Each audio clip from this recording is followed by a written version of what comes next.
Hu Xijin and the Chinese Communist Party. Hu Xijin and Xi Jinping. Hu Xijin and Global Times. They're all matches made in heaven. They are so full of love, up to the brim. The romance between them overflows. The nectar of love flows back and forth between Xi and Hu. Hu Xijin was having a time of his life. The Global Times editor-in-chief was in a toe-curling relationship with the Chinese regime, but that was until November 2nd this year. Ever since that day, things have been pretty much downhill between Xi Jinping and his chief propagandist. And now Hu Xijin has been axed. With his axing comes the end of an era in China. Hi and welcome to TFI Global, the foreign affairs and geopolitical analysis arm of the TFI Media Group.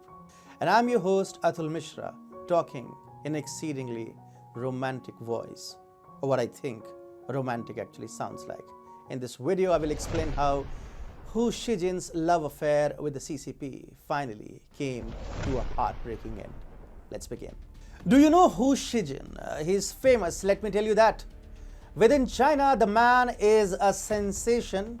Globally, though, he's a joker masquerading as a jingoistic Chinese commentator and journalist. Hu Xijin has been the editor-in-chief of the Global Times, which is the Chinese Communist Party's pet media outlet. As a state-controlled media outlet led by a man of Hu Xijin's stature, Global Times was more of a hilarious pamphlet, threatening entire countries and their leaders. Now, however, Hu Xijin has been sacked. He has been unceremoniously kicked out of the Global Times by the CCP. To hide his shame, the man has claimed that he is retiring. Hu Xijin made a brief post on Weibo, which is China's version of Twitter, announcing his retirement. He said, "After the new year, I'll be 62 and will have arrived at my retirement age. I have handled the administrative work for my retirement and will no longer be the editor-in-chief of the Global Times." He added, "However, I will from now on be a special commentator for the publication and continue to contribute to the Global Times and do my best and give my utmost for the Communist Party's news outreach." Hu also thanked his readers for their support, encouragement and criticism. Essentially, Hu Xijin has been demoted from the editor-in-chief of Global Times to a mere commentator for the Global Times, which effectively means that he will now be quoted among the many experts that the publication has in its stable.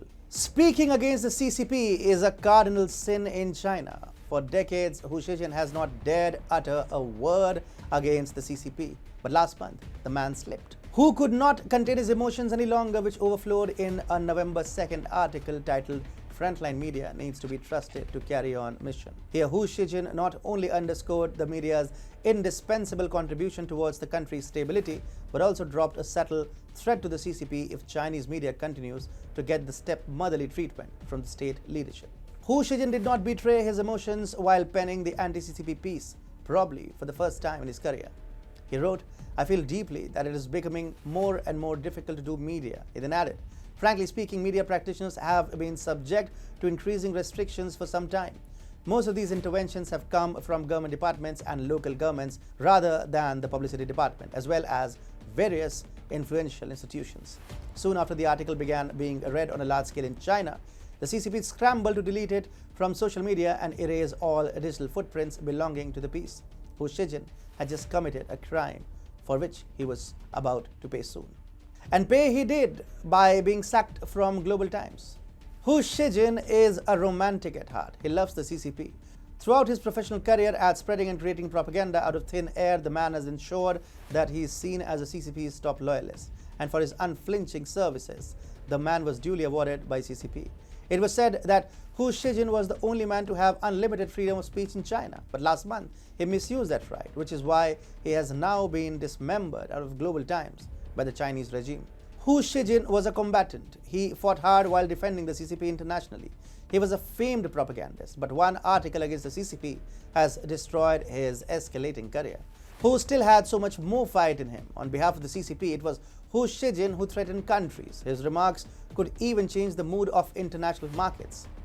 Whether it be waging a war against the US and its allies over Taiwan or defending China's intellectual property theft, Hu Xijin did it all. He warned that if Britain infringes Chinese sovereignty in the South China Sea, it will be treated like a bitch who is asking for a beating. He had compared India to a bandit that has barbarically robbed Chinese companies. He referred to Australia as nothing more than gum stuck to the bottom of China's shoe. For China's wolf warrior, Hu Xijin was a guiding light, but alas, his run as China's chief propagandist has come to a rather screeching halt. The man definitely has a broken heart now, but it is much better than, well, having broken bones, and he realizes this.